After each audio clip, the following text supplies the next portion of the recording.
I'm on a quest to beat and rate every single PlayStation 2 RPG, TRPG, action RPG, and everything in between. That's over 160 titles. After I beat a game, I'll be making a video where I go through the 10 things I liked and 10 things I did not like in my playthrough. I'll also be giving each game an overall rating and comparing it to the other completed titles. If you want to see my full playthrough, check out my second channel, Low Cloud Aim Gameplay. Now let's get started. Made in heaven. What possessed me to start this massive goal with Grandia 3? I'd be lying if I said I wasn't excited to play dozens of other titles first, but something drew me in here. Be it the unanimous opinion that it's the worst game in the trilogy and killed the franchise, or perhaps it was the fact that it came late in the PS2's life, and thus should have some of the quality of life features expected of an RPG of its time. Whatever the reason, I went into this title determined to find a different opinion from the masses. Whether I did or not, that's up to you to decide. So now, without further ado, I give you the 10 things I liked and 10 things I did not like about Grandia 3. Dislike 10. Baccula Desert Song.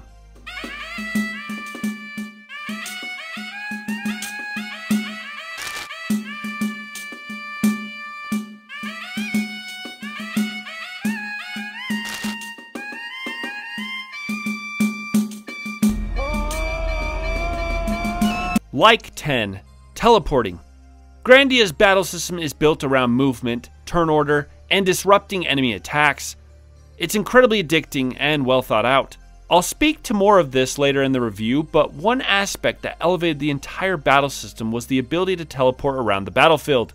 In the gambling minigame, you can acquire 2 items. The warp boots are available as soon as gambling is, and later in your playthrough you can come back and get the ninja slippers. These items hold the unique property of warp, so after selecting your command, instead of running to your target, that character will warp straight to them. The animation has a Dragon Ball-ish snap to it, and the ability to dish out combos faster makes everything else in the battle that much more fun. Hey, were they even trying? Sure, they're useless to equip to Dhana, but every other party member can benefit from them, especially your physical attackers. Dislike 9.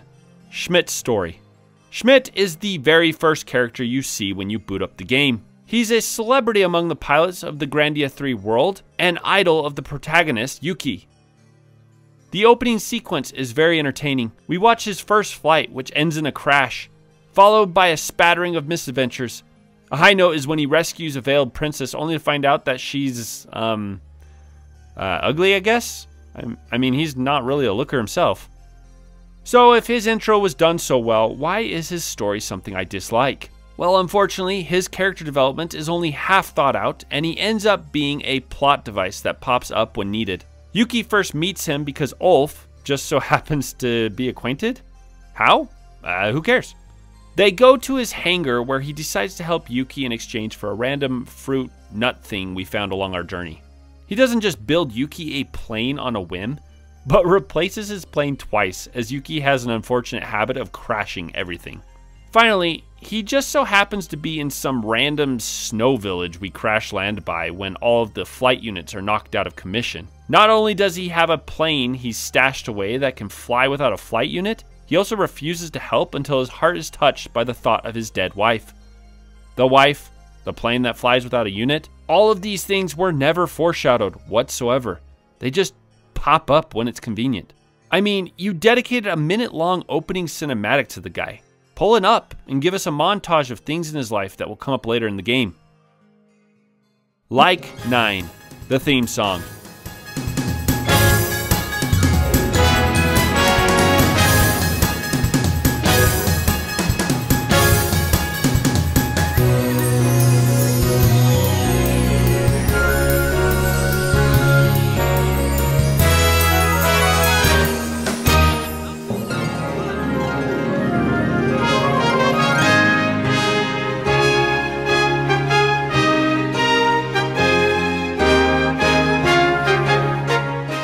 There was never a time when this song played that I didn't feel something.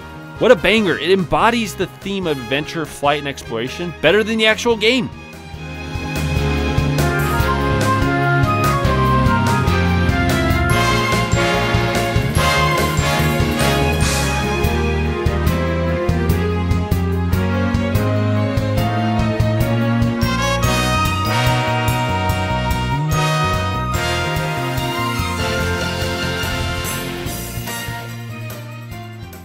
Dislike 8, the flying theme. And this brings us to the theme of the game. Grandia 3 is sold to you as a high adventure where flight is a major plot point. It's not. First of all, flying around the world is stupid. There's nothing to explore. You are restricted to where you have been or where you need to go. After a while, I just used my plane as a fast travel device and didn't bother to fly. I kept thinking there was more, so I explored a bit. I flew up past the clouds and thought, here we go, I found a hidden dungeon or part of the map. It's not. The only time flying above the clouds is relevant is to get to the final dungeon. Needless to say, it was underwhelming. Like 8, the Desert Lord. Upon reaching Baccula Desert and heading to the ancient ruins there, I came upon a scorpion crab thing. It kicked my ass. This was my first death in the game, and I couldn't be more excited. Finally, Grandia 3 was showing some balls. I love when there are enemies on the map that are initially too strong for you to handle. It sets a goal of progression and allows you to come back and measure your growth. Later in my playthrough at Milk Ruins, I died to a boss there. I decided that it was the right time to head back to the Desert Lord and try my hand. I quickly realized that he respawned, which meant I could grind him out. This was great as it gave me 4,000 experience and he dropped permanent stat boosting items as well. Dislike 7, the Excise and Omega Cancel skill. And the complete antithesis of the Desert Lord enemy is this bastard. The Excise is a brokenly fast and vicious enemy that lies between you and the final boss. Not only is it impossible to not get into an encounter with this guy, but he usually comes with some golems that have magic immunity.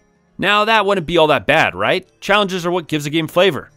Sure, if the Excise didn't have one of the most ridiculously broken passive skills in existence. You see, the Excise has Omega Cancel, which means that no matter what attack, be it a skill, magic attack, or combo attack, he has a ridiculously high chance of instantly countering it before you can pop off the action, canceling your attack in the process. At one point, I pretty much was soft-locked into a fight with one of these guys that went on so long, I had to reset my game. What a complete pain in the butt. Like 7, gambling. Alright, I'm not usually a fan of gambling minigames. I always feel like they're a chore in any Dragon Quest and Pokemon game. Perhaps it's because the gambling here was something I had never seen, or maybe it's because the game lacked any other side content, but I thoroughly enjoyed this. You see, when gambling, you must choose the placement of a number of cards from 1 to 12. Then, you roll out a set of dice 5 times with the goal to get as many of those cards in a row. Snake Eyes doubles your points, while Double Skulls is an instant loss. Locked behind this minigame are the best equipment and accessories in the game, so I was very motivated. Some of my most exciting moments in Grandia 3 came from the gambling minigame, like the time I hit jackpot nearly back to back. This landed me enough points to acquire every item I wanted. Dislike 6, dropped characters and side plots. Remember gambling?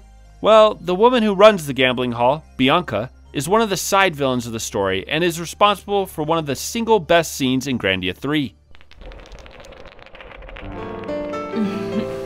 Now do your best, Alanso, darling. After all, this is for our future, you know.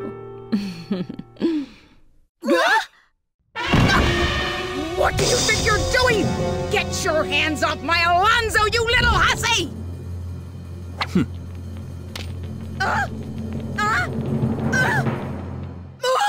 After her attempt to cheat Alanso into marriage fails, you take up your ship and continue your journey. Later, after some events in Baccula take place, you find out that Bianca has moved her business to the desert. And that's it. There's no side content that I could find, and other than a passive mention from Dhana's sister Wulia, nothing more came of it.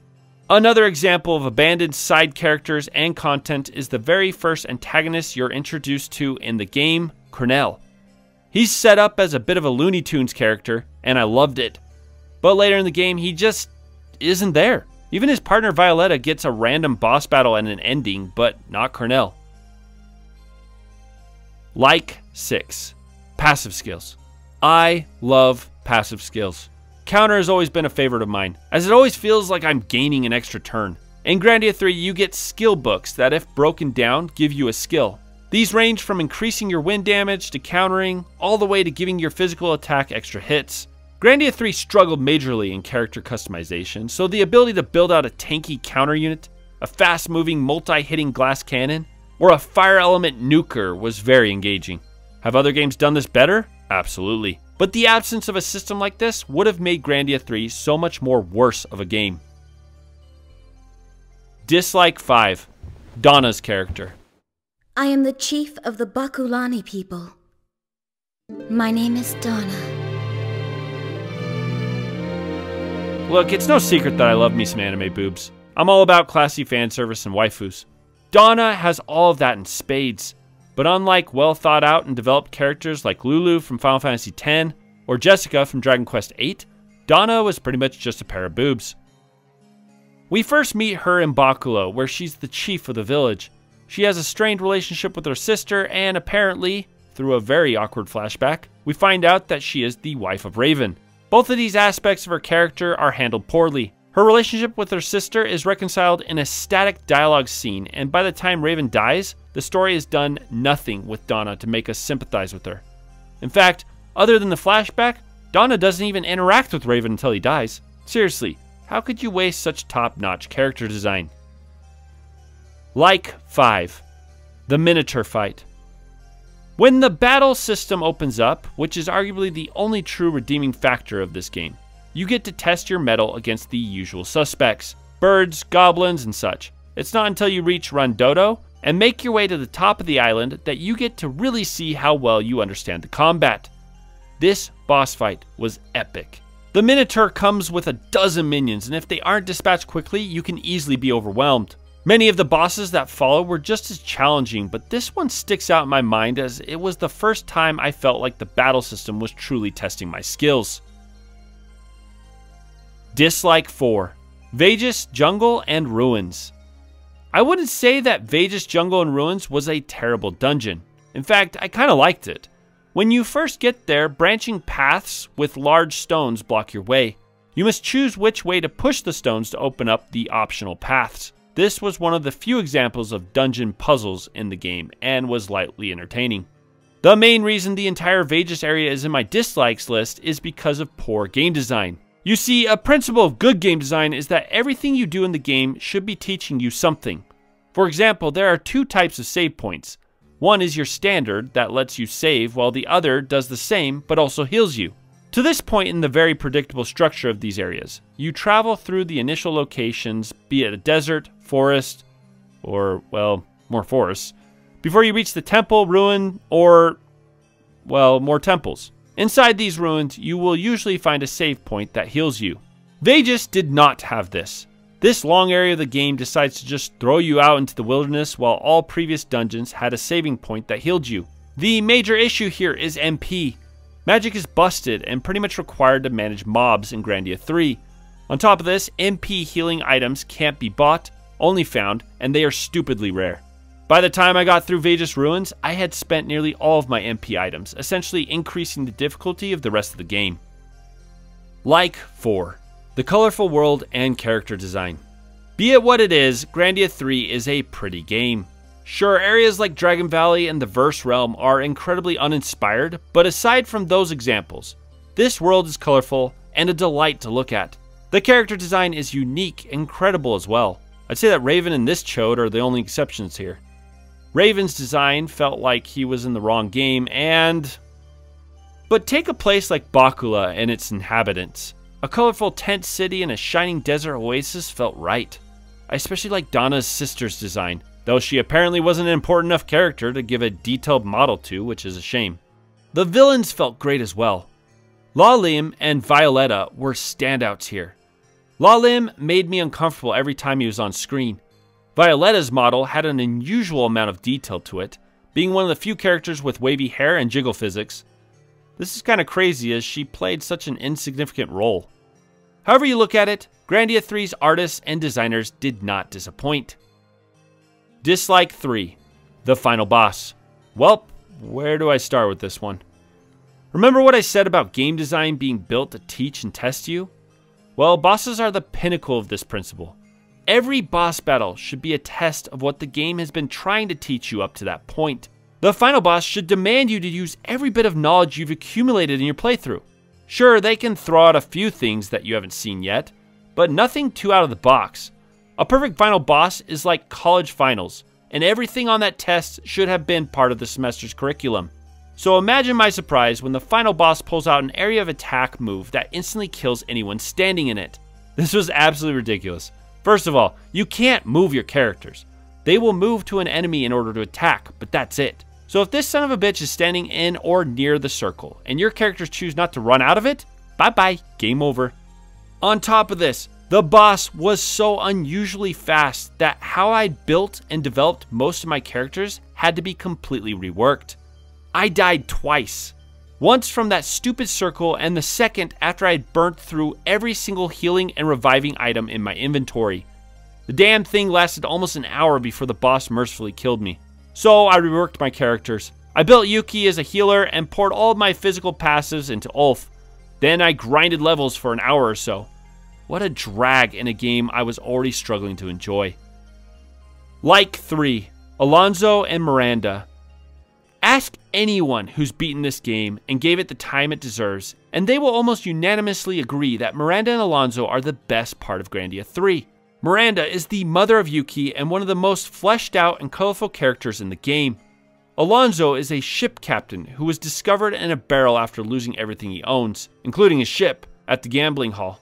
In the short time we see them, Alanso and Miranda develop a mature romance that is the crowning achievement of Grandia 3's story.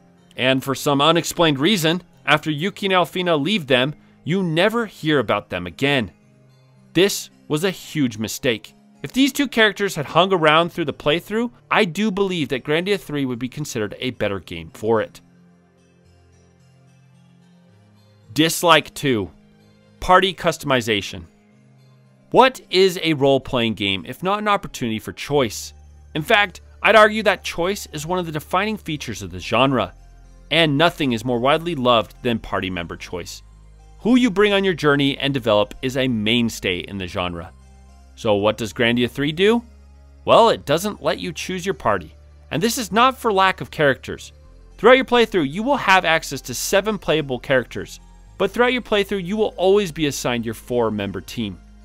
The worst offender is towards the end of the story. Alfina is taken and Hecht takes her place. Hecht is a crazy magic glass cannon, and building a team around her was a blast. You use her for the final dungeon, then she switches out for Alfina right before the final boss. What the hell? This is just plain terrible game design. Sure, you can make a great game where you only have a set amount of party members. Dragon Quest VIII did this, but each of those characters had 3 different builds and a host of different weapon types to mess around with. Grandia lacks all of this. The only choice that could potentially change the second playthrough is whether Dhana is built as a physical attacker or a magic user, as the game teases the potential for both. Like 2. Canceling and comboing enemies. This is the best part of the game, and the fact that this wasn't developed further will go down as one of the greatest RPG sins in my lifetime. In Grandia games, you can see turn order, and if you attack an enemy with a critical attack at the right time, that enemy's attack will be cancelled. Grandia 3 takes this further by throwing the enemy up in the air and allowing your other party members to perform combo hits. This never gets old. I only wish they could have taken this further. Perhaps build a way that magic and skills played more into this combo system. The only true strategy I found was certain spells that tossed the enemy into the air high enough that Ulf or Yuki could perform a combo. Despite all the shortcomings of this game, the combat was a complete blast from beginning to end. Dislike 1. The last 30 hours. I don't know what happened here and I don't care. I'm going to assume that the developers ran out of budget or the entire writing team was killed in a violent car accident. Either way, Grandia has a massive drop in quality around the 10-hour point of the game. There is a notable decrease in cutscenes, which are replaced by static text box conversations. The combat system throws nothing new out, and you're left to just master what was established in the first 10 hours. Every character introduced, which includes Dhana, Violetta, and Rulia, are horribly written and have no relatable qualities, which causes their story beats to be stale and unemotional. The ending is one of the worst examples. After beating Zorn, you get a pan shot followed by a bunch of pictures as the credits roll. Sure, we get to see Yuki and Alfina's child, but what about the other characters? Where's Alanso and Miranda? What happened to Ulf after he betrayed his people? Did Donna's boobs get bigger? I guess we'll never know. Like 1. The first 10 hours. If the quality of Grandia had continued after its first 10 hours, then I am convinced that this game would be among the must-play classics of the PS2 era. The major reason the first 10 hours were so enjoyable was the pacing between well-done cutscenes and gameplay, as well as the aforementioned relationship between Alanso and Miranda. In fact, I can pinpoint where this game peaked. Throughout the intro of the game, Yuki never calls Miranda Mom, instead calling her by her first name. This is never explained, and it doesn't seem to bother Miranda. When Yuki and Alfina decide to part ways with Miranda and Alanso, the two watch them fly away when this happens.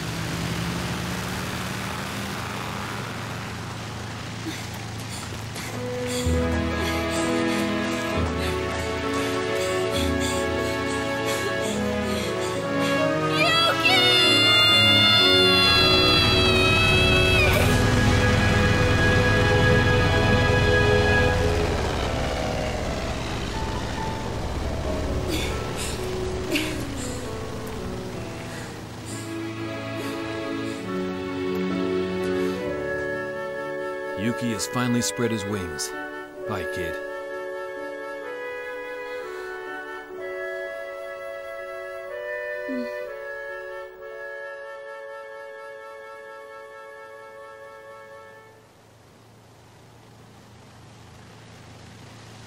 Huh? Is something wrong?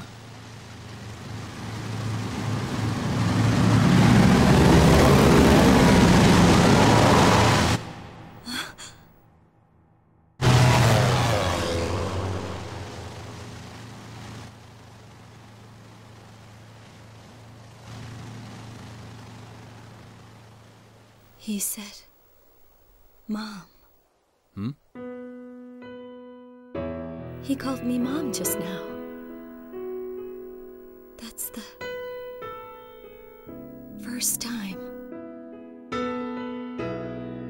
I see. I hope he...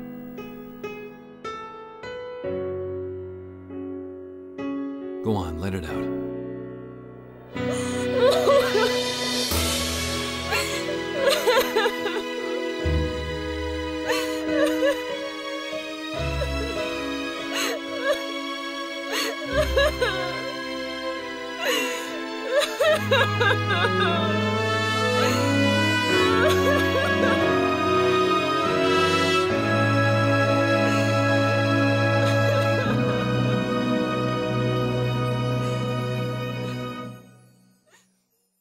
And that's my playthrough of Grandia 3. Seeing as this is the first of my massive undertaking, I can't compare it or rate it yet, but I can't imagine Grandia 3, with its glaring flaws, will stay at the top of this list. Be sure to like, share, and subscribe. And hey, if you like watching gameplay, then give my other channel, Low Cloud Gameplay, a subscribe as well.